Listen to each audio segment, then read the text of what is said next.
standard disclaimer here: this information is for educational purposes only.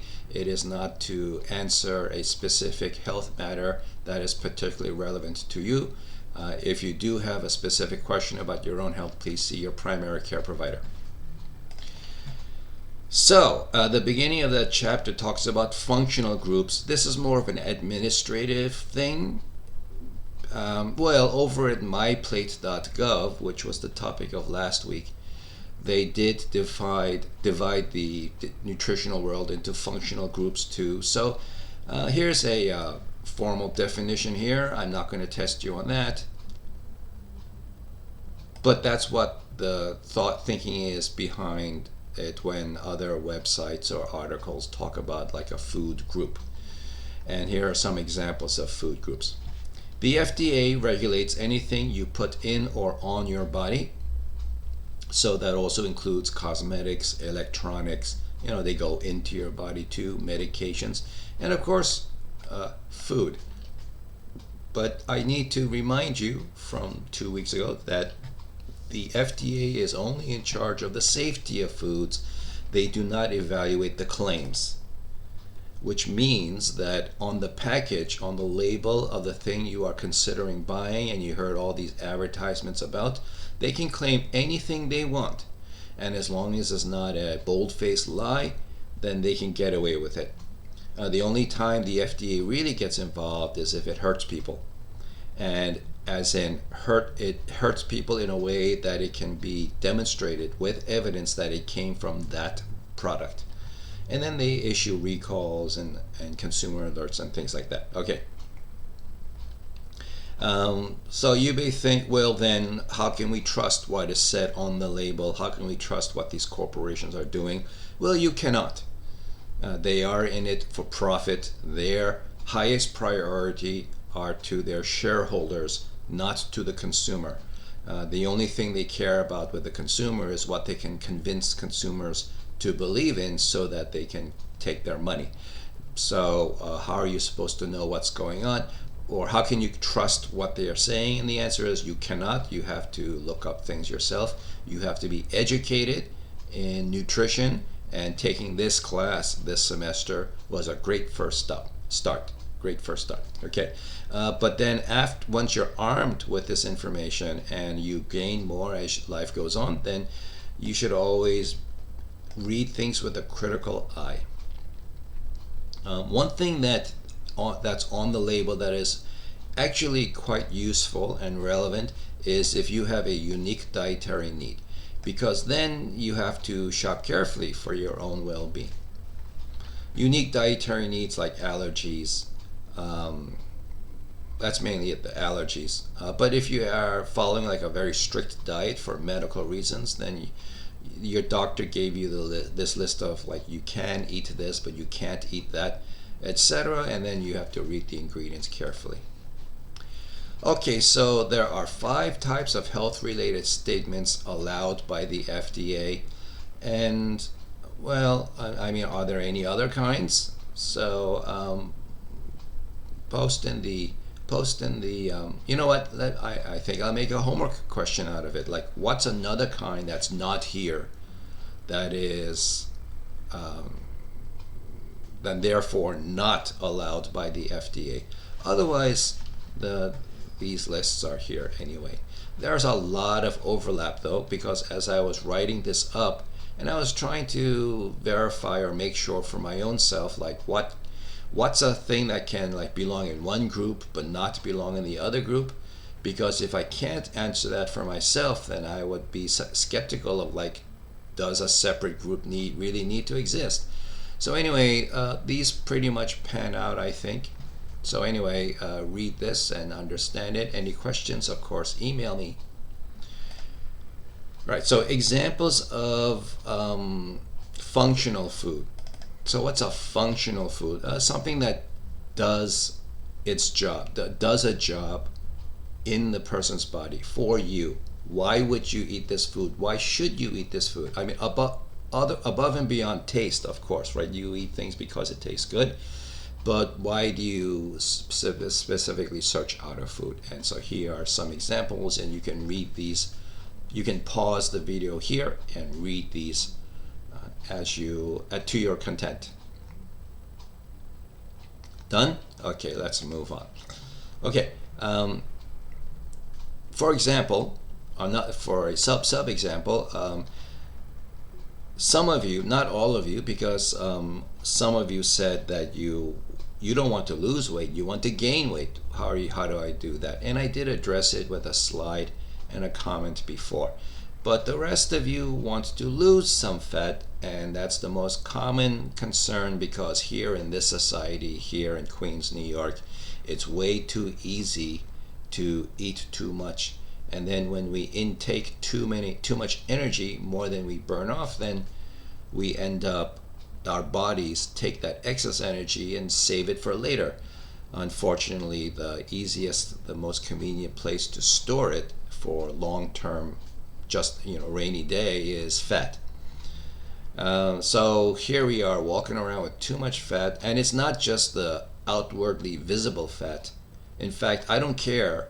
I really don't care about the outwardly visible fat. That's cosmetic, that's fashion, that's standards of the current society standards of beauty. I really don't care about that. What I care about is the internal fat, the fat that is in the arteries, that is coating around the organs, that get into the organs. They actually interfere with normal functioning of the body and lead to long-term chronic diseases like heart disease and specific organ failures.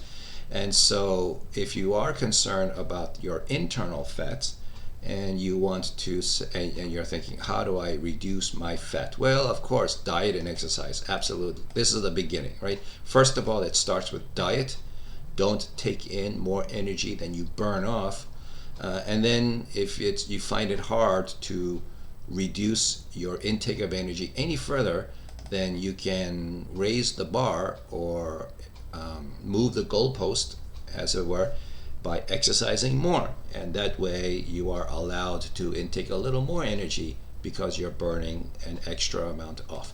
But after that's said and done, and you've already now maximized the exercise you can do to fit within your work schedule, your life schedule, find a time and a place where you can exercise and still meet your professional and family obligations. And that you've already minimized the energy intakes you do. You've already cut out as much of the luxury and unhealthy items you can, and you really don't want to start cutting away at healthy things, right? You want to eat all the healthy things you're supposed to. And then you start looking around for, well, can something actually help me cut out fat? Because above and beyond, because you've heard about these claims from social media influencers, take this product that I'm selling and it'll help you burn fat. And you start wondering, does it really work, or are they just manipulating me, taking advantage of my concerns to make an extra buck? Well, from the textbook, here are some proven remedies. There's a couple more in the textbook, but on researching those couple of other things, I'm not sure, because the textbook, let me double check here. The textbook was published back in 2014 was the last publication. So the world has moved on over the last 10 years, and maybe those other two things don't seem to be holding up in the latest research. But these four seem to do. So in fact, on researching this material over the past week in order to make this slideshow, I went out and I actually bought a little bit of cinnamon and some cayenne pepper for myself after I read this research, not just these articles, but other articles too, and I decide for myself, yeah, I guess there is something to it. Let me give it a try.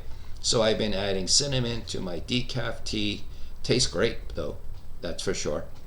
It's like getting that Starbucks special without paying Starbucks prices. I only drink instant coffee. And then capsaicin. Well, I'm sure of course, I enjoy spicy food. I'm genetically Korean after all. So of course I use Tabasco a lot. I use red pepper sometimes when the cuisine justifies it. So now I got some capsaicin, some cayenne pepper. I'm gonna start adding that to my morning eggs and evening tofu, and maybe it'll help drown out the taste of sardines. So I'm looking forward to giving that a try. So I bought these recently as a result of the research. Vitamin C, I get plenty of vitamin C already, and so should you. If you don't think you get enough vitamin C, go for it. And as always, first of all, try to get it from real food. Don't use supplements, tablets, pills as your first go-to. You should always try to get it from real food. And vitamin C, of course, is great from citrus fruits or any fruits actually. But you know what else is great in vitamin? It has a large, plenty of vitamin C for your daily needs. Let's bring it up here. You can just foods high in vitamin C. And there you go. There you go. Broccoli. Did you know that? Broccoli, peppers, of course, fruits, Brussels sprouts, kale.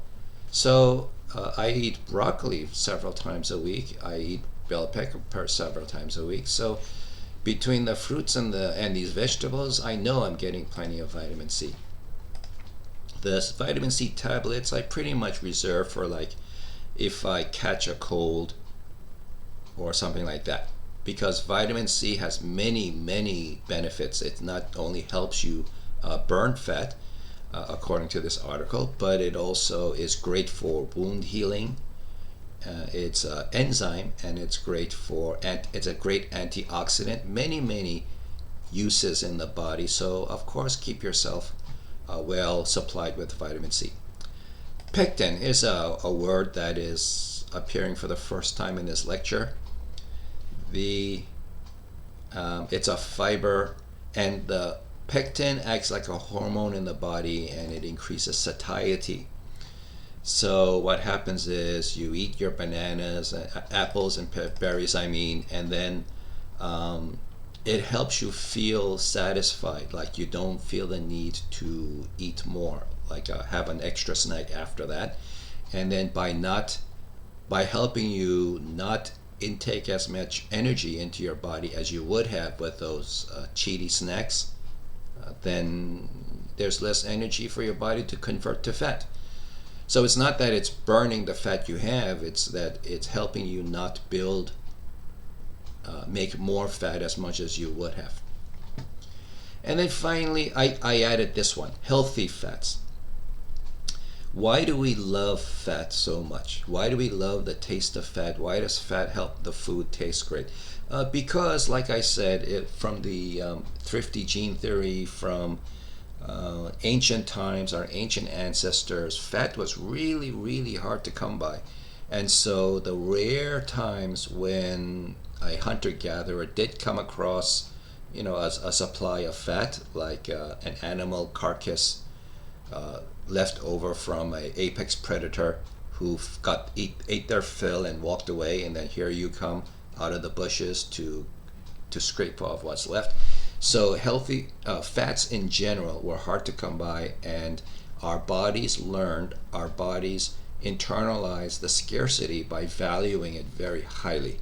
And so every time you did come across a little bit of fat, it tasted great. It reinforced your behavior to eat as much as possible while you can.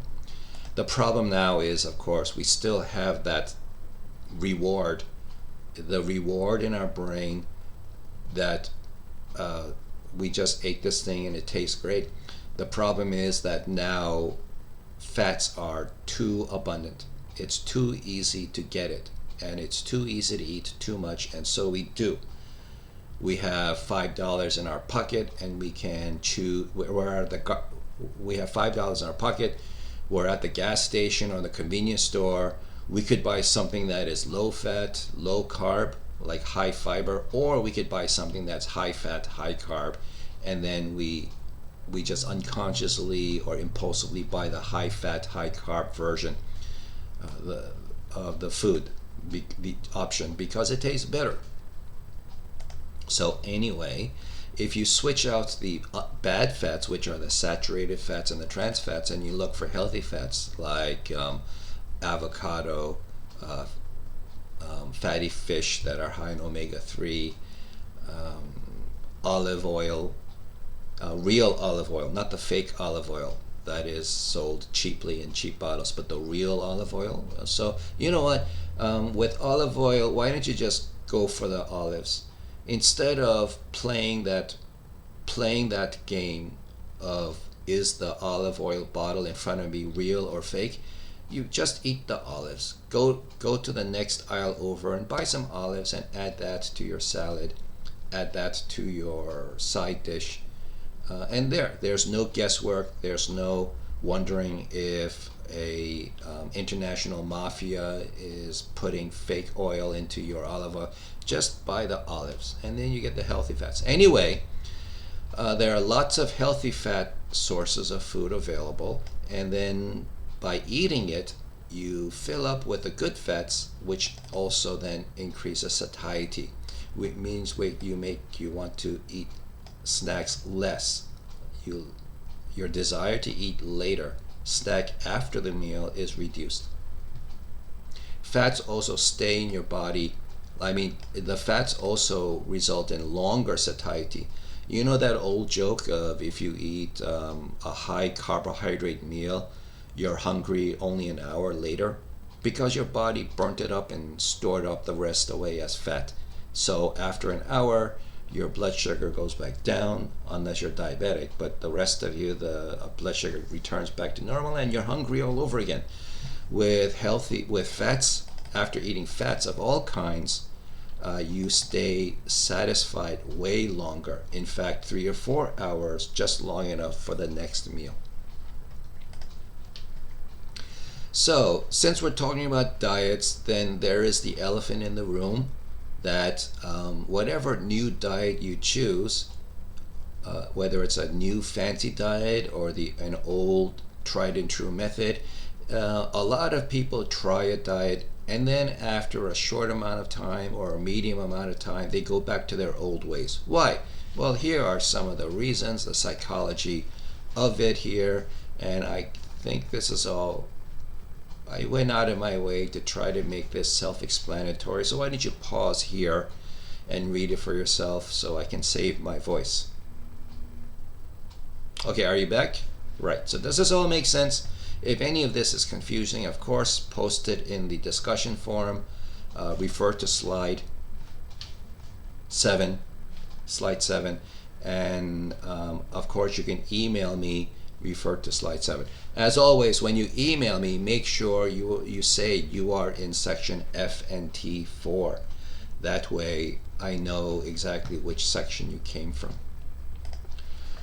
So let's talk about the most popular and long-running diets as per the textbook. Atkins or keto, it's pretty much, although these were specific marketing terms, but now it's applied to anything that's like really high protein. And then in order to get that much protein, you're pretty much going to end up taking a lot of fat. And the key here is not so much that you're eating this much protein and fat, but you also have to almost cut out carbohydrates completely. And the idea is this: your body burns carbohydrates first. Only when it is out of carbohydrates will it then turn to fats and then protein next. That's the idea. So if you eat a lot of protein but also a lot of carbs as well, or even a little bit of carbs, then your body is going to ignore the protein and fat. It's going to just store these away for later and burn off the carbs. And then whatever carbs are still left over, it stores as fat. So you want to not leave the body with an option to go for carbs. You want to have very little or no carbohydrate in your intake, and your body has no choice but to turn to fat and protein. Where is it going to get this fat from? Well, of course, you intook some fat so it'll turn to there. But then after it's finished burning off the fat that you digested, then it's going to turn to your own fat in your own body. That's how this works. And so people who are on Atkins or keto diet, I'm not, I mean, there is of course a difference, Atkins versus keto, and the people who are really into this have some strong opinions, like we are this, we're not that. But as far as I can see, and as far as we're concerned here for this lecture, it's more or less the same thing. Whatever causes you to eat as much fat and protein as you can afford or can, but as long as you don't allow yourself to take in any carbohydrates. People who do this post on social media and say, I never felt better in my life. The fat is just melting away on my body. I'm losing weight. I feel great. I have so much energy. But these are all people who are reporting short-term results.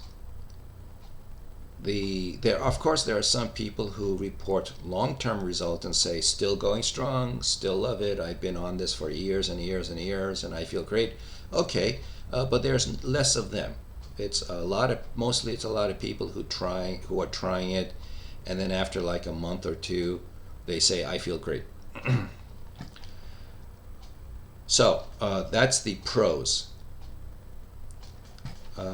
So let me move over here. So that's the pros, that the fat just melts away. And again, I don't care about your externally visible fat just under the skin. I'm talking about the internal fat, the fat in your arteries and the fat around your organs that are interfering with normal body function. Those melt away, and body function, blood tests,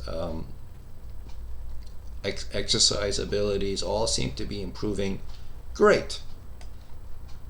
Good for you. Congratulations. But the high protein, low carb diet is not for everybody. If you have or know somebody who has a problem with liver or kidneys, so liver disease, kidney disease, diabetics, by default, diabetics are considered to have weakened or sick kidneys. Then metabolizing protein. Metabolism means breaking it down, so it's ready for waste to be removed as waste. Metabolism of protein is hard on the liver and kidneys. It's especially hard on the kidneys. So if you have any kind of kidney issues, especially if you're diabetic, then you want to talk to your doctor first. The doctor may just flat out say, no, keto is not for you.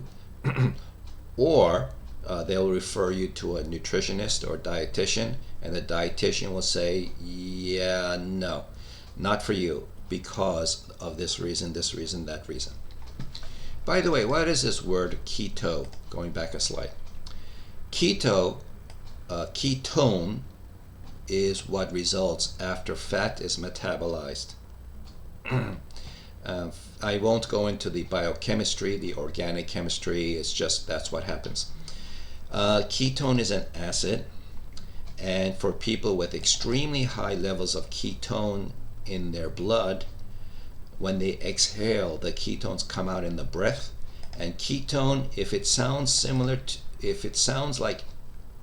the word acetone to you, it's not a coincidence. It's in the same organic chemical category, and it has been said to sound kind of like a fruity breath, although I'm kind of finding that it's a little more like paint remover.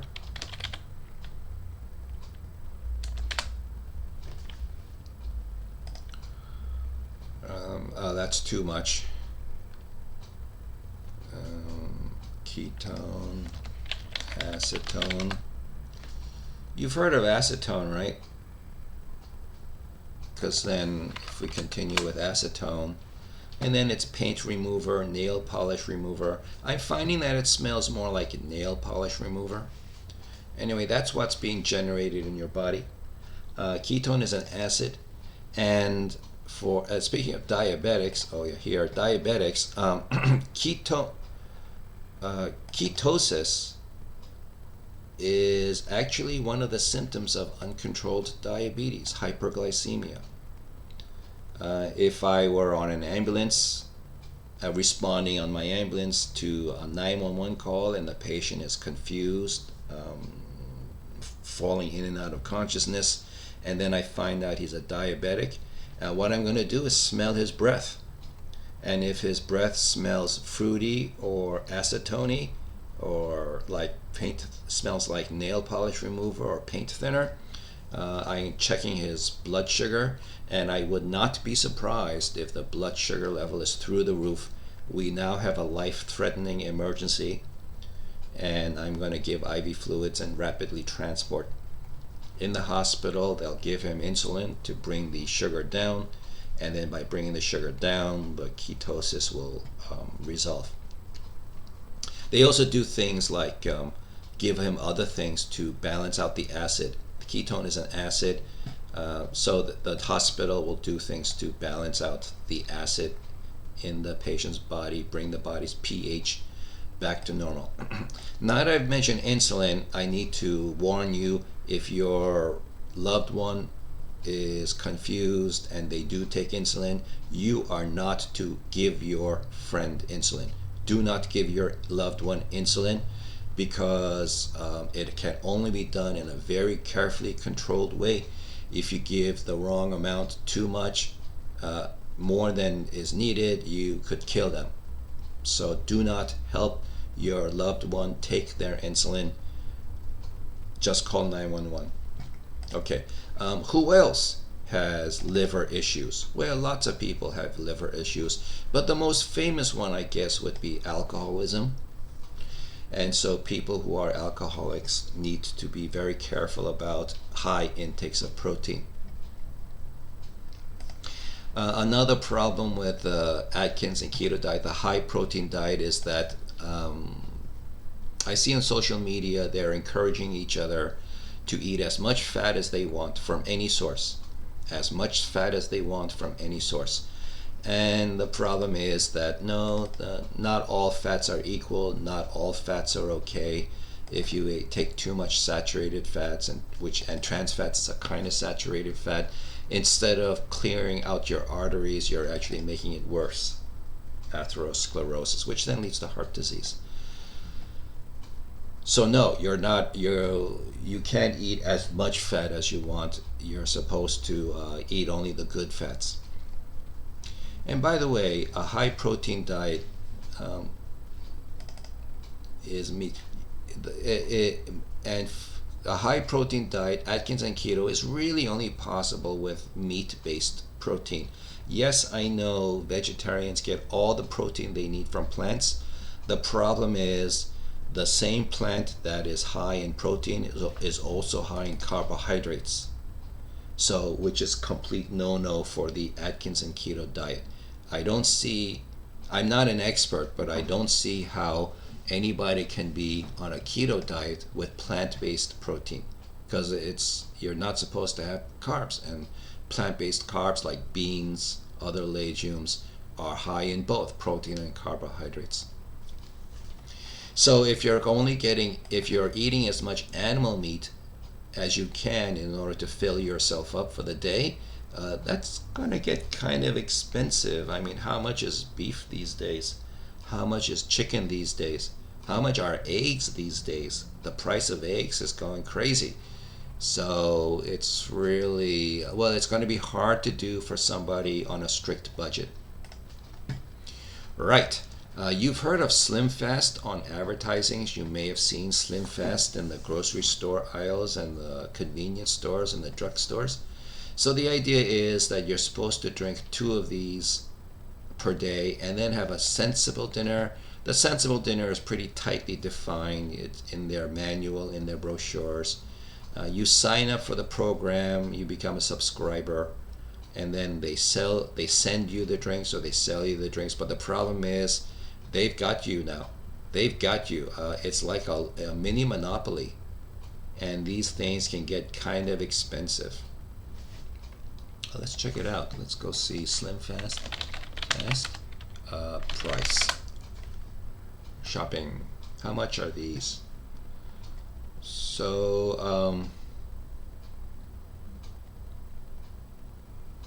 oh, so it's powder versus drink.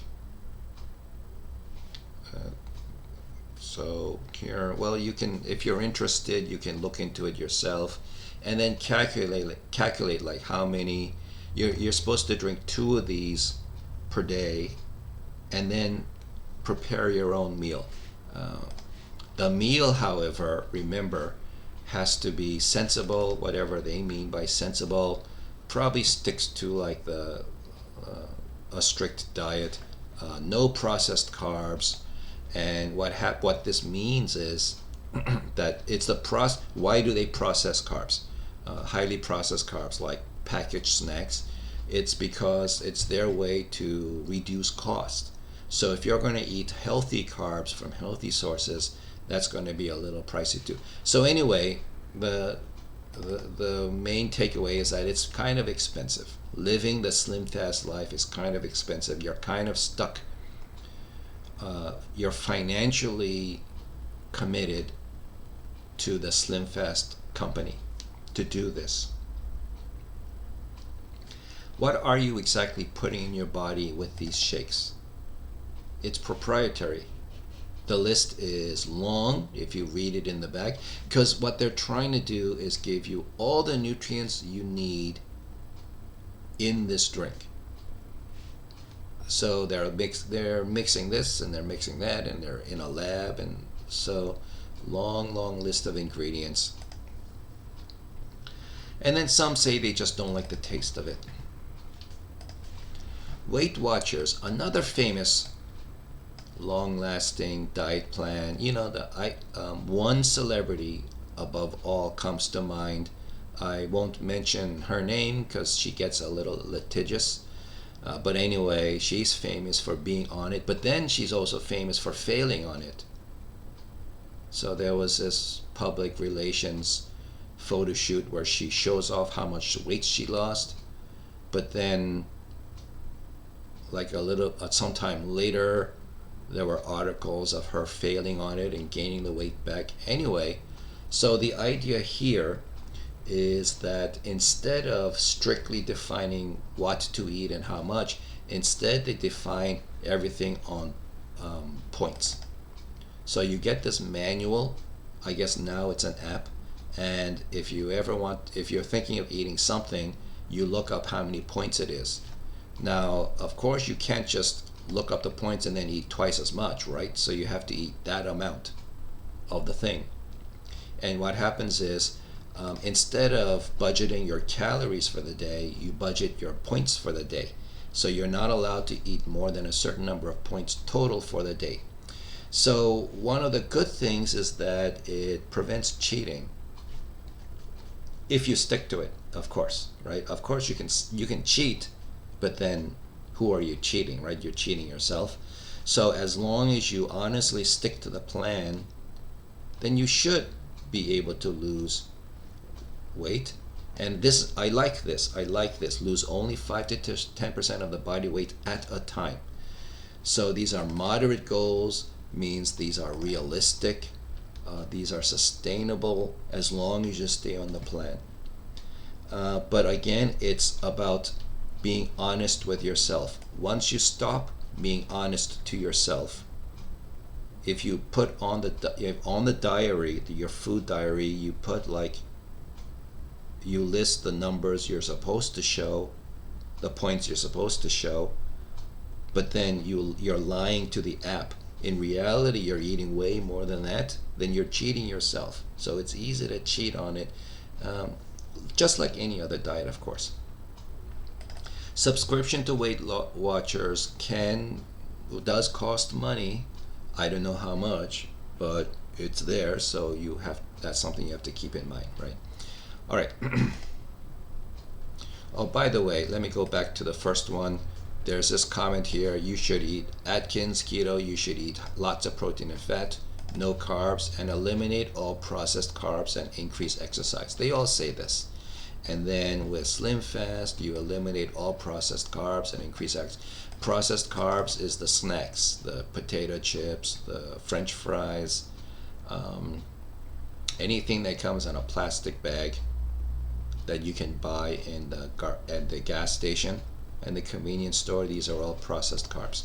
Weight Watchers tells you to reduce processed carbs and increase exercise. See a pattern here? I'm going to get to that. Anyway, the zone diet was popular for a while. I haven't heard too many advertisements about it lately in the past couple of years, but then I wasn't looking. So the zone diet advertisements were on TV commercials a lot, but now that I haven't had a TV in years. I haven't watched TV in years, so I guess wherever they usually advertise, maybe on YouTube, I don't know. So anyway, the zone diet, created by a biochemist, and the principle here is that they tell you to strictly keep proportions of your macronutrients like this, and the idea is that by sticking to this ratio, the hormone balance, namely insulin and glucagon. Insulin and glucagon are two hormones that work opposite to each other. When you're hungry, glucagon goes up, insulin goes down. When you're full, insulin goes up, glucagon goes down. Anyway, this biochemist says that an imbalance, unhealthy balance of those two hormones and others too, not just those two hormones, but other hormones involved with digestion, gets thrown out of whack, and then the person becomes sick. So as long as those two hormones are kept in balance, then the person will be healthy.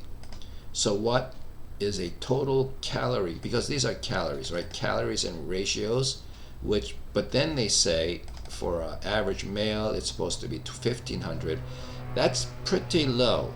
That's actually very, very low. I don't stick to 1,500 per day for myself. So the idea of getting that low for a male, if you can do it, I guess that will definitely make you lose weight.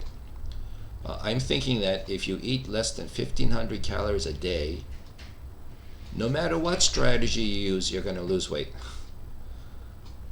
I haven't looked into it, but I wonder if you ate 1,500 calories of Twinkies every day and nothing else. I wouldn't be surprised if you lost weight anyway, because that 1,500 number is pretty low. Because how much does a typical American male eat now? I'm not talking about the athlete. I'm not talking about the young man. I'm talking about the middle-aged male with a nice big paunch, beer belly, muffin top spilling out of their belt. They probably eat around 2,500 calories a day, maybe even 3,000 calories a day. So half of that, if that gentleman, that morbidly obese gentleman, cut their diet by half, of course they'll lose weight. But then this chemist is saying that if you cut your calories by a lot, but then maintain these ratios, then you will do it in a healthy way. So you will get all the nutrients you need. You won't hurt yourself by dropping that weight. A critique though is that this doesn't say anything about whole grains, fiber, and micronutrients. So there is critics say that there is a risk of becoming malnourished because you're not getting certain kinds of micronutrients that you're supposed to be getting. Like fiber is for gut health. So there's that. Okay. The pros of it is that, well, first of all, you're eating a lot less, right? And the American diets today in Queens, New York, has way too many carbohydrates. So whatever will motivate you to eat less carbohydrates will work. It's what you're supposed to do anyway. So whatever reason, whatever excuse you found to convince yourself to eat less carbs, then that alone will help you get healthier. The South Beach diet also was in the public consciousness for a long time, many years ago. Again, I haven't heard much from them lately. Again, because I don't watch TV anymore, and that's where the commercials were. Also, walking up and down the supermarket, I would see them. Sorry, I would see them.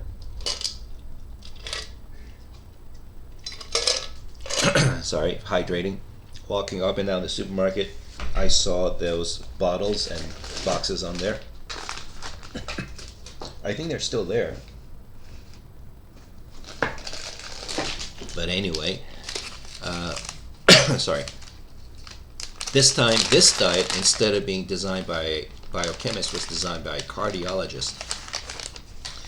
So this guy is saying, this doctor is saying, there's 3 phases, and so it's suggesting that this doctor is motivated by all the patients he had who had heart disease, and he thought long and hard about how can I help my patients not have heart disease. Because it's one thing to tell a patient to exercise more and eat less, but then the patient walks away, like leaves the clinic, and then they aren't giving specific instructions. So the doctor sat down and wrote out these specific instructions.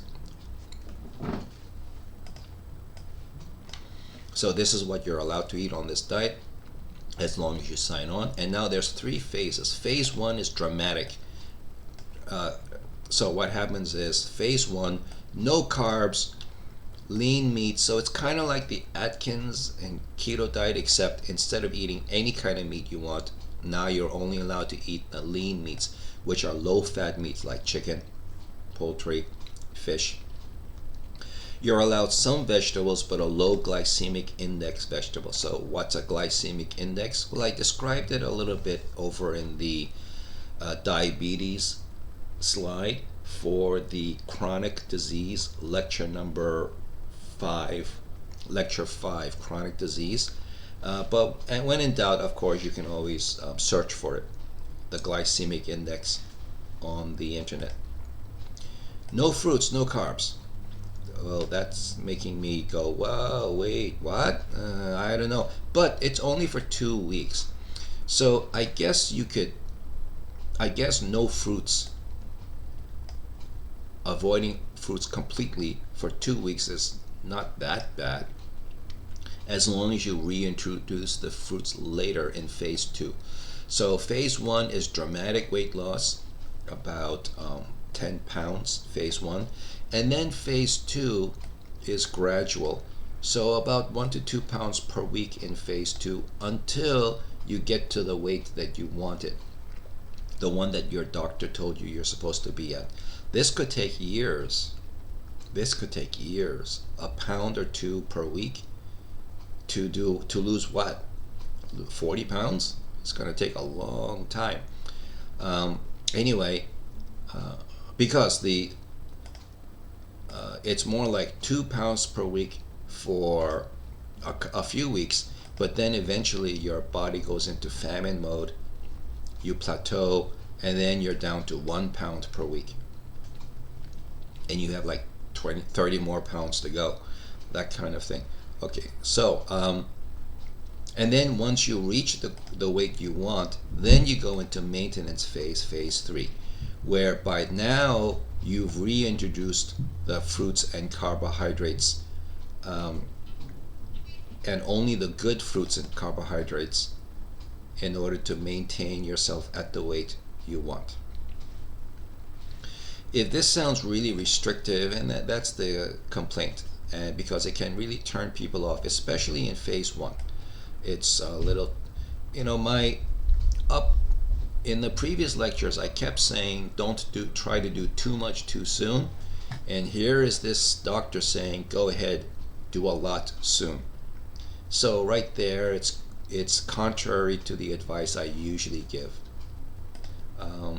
It's too much too soon, and it discourages people from trying, or they start on it and then after a few days they give up because it's just too much too soon. No matter what meat you use, by being no carb, you're creating ketosis, like I said before. And even though this is a cardiologist, this doctor is still giving advice on his opinion, not on medical evidence. I just the past few days I've been looking for research that shows whether this South Beach diet works or not, and so far I haven't found anything that's convincing.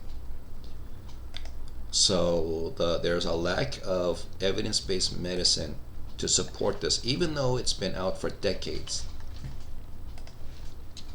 It's going to be a short lecture. Paleolithic diet. This one has been making the rounds on social media, and the theory is that, well, we should eat like our ancestors because we evolved to be the kind of people we are.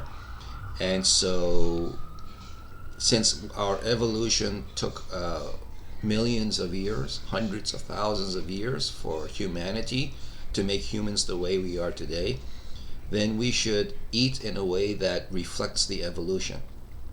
Because the evolution tuned our bodies to survive best in a certain environment, so we should recreate that environment to which our bodies apparently were evolved to, adapted to. So what did our hunter-gatherer ancestors eat? Well, they caught fish, right? Wild caught, not farmed, grass-fed, pasture-raised animals, and the products of them, like eggs, some vegetables, fruits, roots, and nuts, because hunter-gatherer, right? But no modern foods. These are all modern foods. These are all things that didn't exist even 1,000 years ago. So why should we should not be eating them according to this theory, because they didn't exist 1,000 years ago. These are modern foods. And actually, many of the foods today, even these are actually modern versions after 1,000 years of human tempering. So using this principle that what did we eat? Well, many of the things that our ancestors used to eat are just not available on the earth anymore, because they have been genetically engineered, they have been animal husbanded. Animal husbandry is a profession of taking care of animals, and the state of animals and plants as we know them today look nothing like what they used to look 1,000 years ago, or even 10,000 years ago. So right there in principle makes the Paleolithic diet unrealistic, because it's saying we should eat what our ancestors ate, but the problem is that the things our ancestors ate don't exist on the earth today anymore. Let's look at corn. You think corn is all natural, right? So corn should be part of the Paleolithic diet. The problem is that the ancestors of corn, and it's not this. This is what you probably thought of as like the original corn. Actually, no. This is just corn that that European travelers found in the Americas, and that the Native Americans were growing, but this was only about several hundred years ago. So less than 1,000 years ago, this is what corn looked like. Ancient corn looked nothing like this. So let's go. Oh, I'm still on the shopping thing. No wonder it's like I'm having trouble. Corn ancestor. Original corn looked like that. 100,000 years ago, 10,000 years ago, this is what original corn looked like. So to be truly Paleolithic, you need to be eating this, not even this.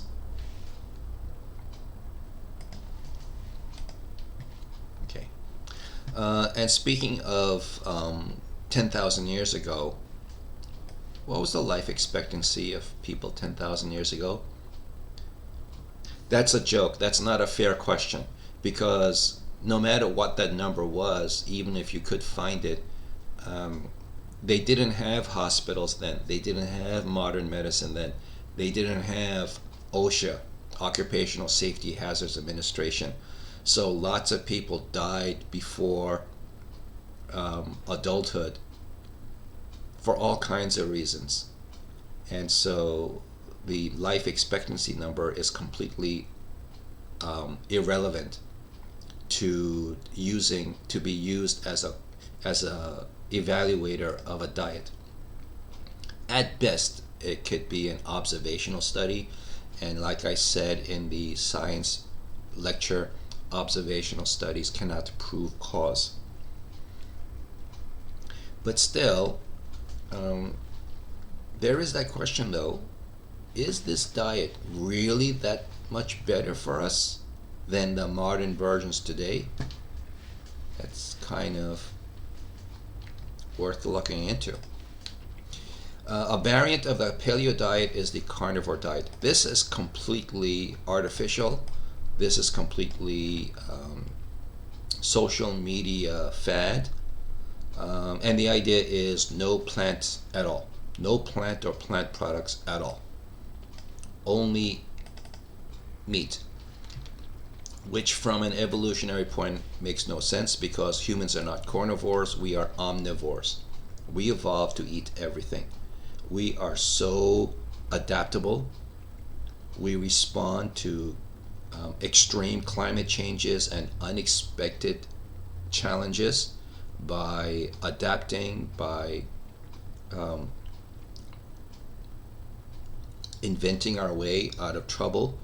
And there's nothing that our ancient ancestors would not put in their mouths as long as it provided some kind of nutrient. So no, we are omnivores, we're not carnivores. To deprive the human body of plant products is a bad idea. For starters, there's no fiber, which results in digestive problems and eventually colon issues, colon disease, and eventually colon cancer. Animal and animal products, a lot of protein, hard on the kidneys and liver. So no, this is an internet fad. I just threw this in there. It's not even on the book. It's not even in your textbook. I just threw it in there because it's popular to be talked about. Now, there are people on the social media who say they're on the carnivore diet. Again, they never felt better in their lives. They're full of energy, etc., etc. Is it because they cut out all processed carbs and increased exercise? That's why they feel better, and they would feel even better if they ate a freaking plant or two. If they got enough fiber, they would feel even better. In fact, there's a question on your second midterm exam about fad diets and people saying they never felt better in their lives. And one of the answers was, it could be responder bias, it could be placebo effect. They are so emotionally invested in the success of their favorite diet, that they convince themselves through the placebo effect to feel better, even though that diet is actually not healthy for them. How can you talk about diets without talking about the vegans and the vegetarians? Oh wait, why is this not bold? Here you go. Okay, eating only plants and plant products, no animal or animal products. That's vegan. Vegetarians, they can eat eggs and dairy. So that's more about respect the animal, but go ahead and use the things they make. Vegetarians, of course, they don't use other animal products, like no leather. Are vegans allowed to wear wool? I just thought of that. no animal products. Can vegans wear wool? Because it's kind of like it's like shoring their hair, right? So it's something that the sheep will get rid of anyway. Oh, Reddit. Oh, yeah. Double check the sources. Huh. There's no artificial intelligence answer that usually tops the search engine. Interesting. Not that I would read it, but vegans do not. Oh, who's this? Vegan Cuts. I have no idea who vegancuts.com is, but just give them the benefit of the doubt for time purposes. Vegans do not participate in any form of exploitation for animals for food, clothing, or any other purpose. This makes wool firmly not vegan. So what do vegans wear?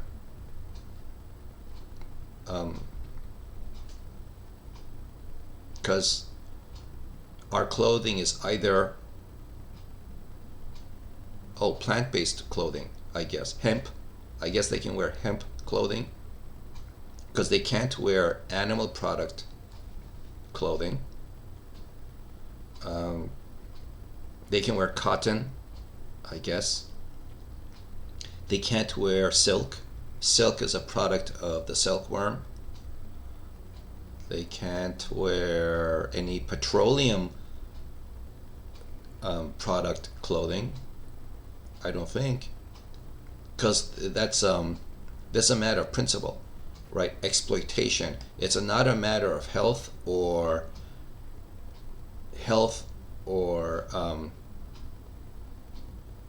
it's about ethics.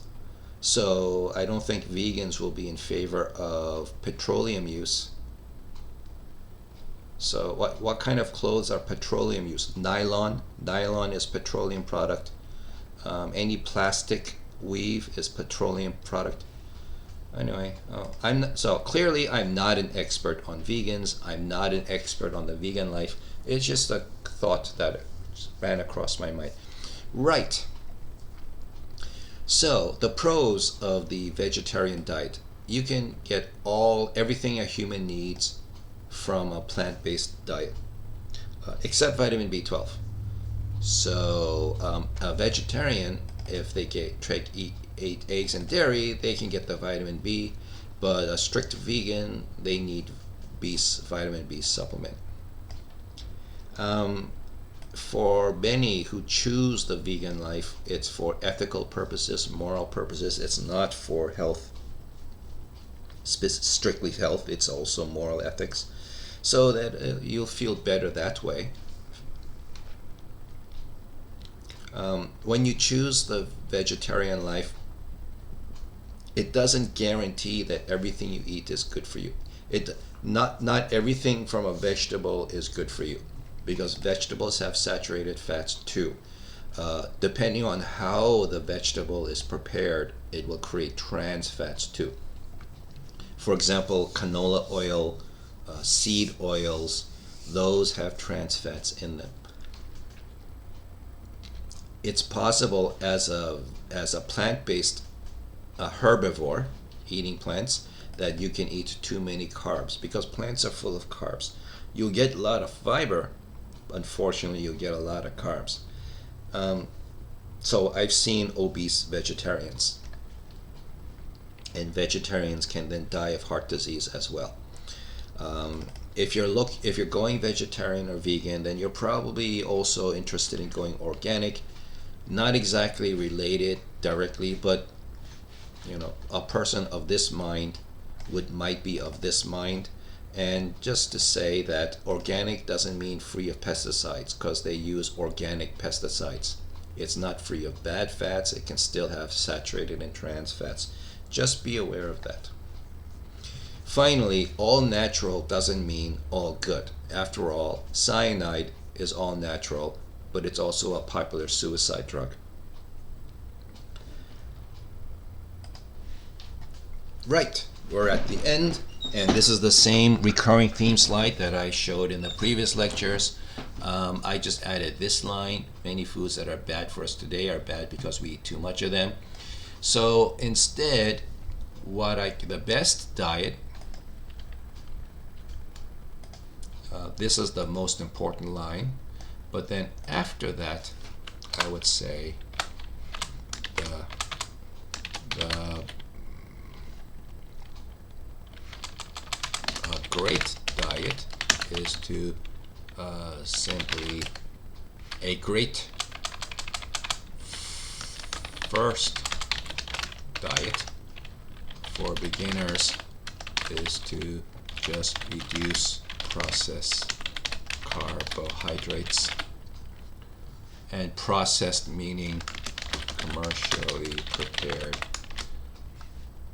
carbohydrates, and to exercise more.